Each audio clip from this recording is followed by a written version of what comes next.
সূরা আন-নিসা। বিসমিল্লাহির রহমানির রহিম।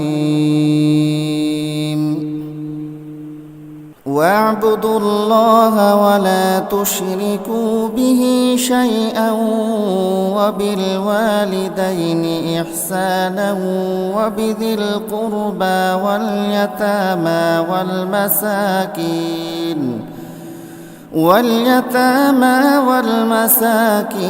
والجار ذي القربى والجار الجنب والصاحب بالجنب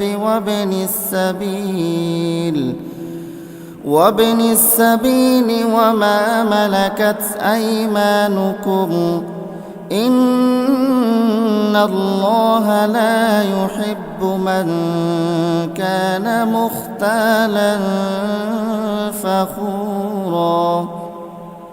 তোমরা এক আল্লাহ তাআলার ইবাদত করো, কোনো কিছুকেই তার সাথে অংশীদার বানিও না, এবং পিতামাতার সাথে ভালো ব্যবহার করো। আরো যারা তোমাদের ঘনিষ্ঠ আত্মীয়, এতিম, মিসকিন, আত্মীয় প্রতিবেশী, অনাত্মীয় প্রতিবেশী, তোমার পথচারীর সঙ্গী ও তোমার অধিকারভুক্ত দাস দাসী, তাদের সবার সাথেও ভালো ব্যবহার করো। অবশ্যই আল্লাহ তাআলা এমন মানুষকে কখনো পছন্দ করেন না যে অহংকারী ও দাম্ভিক।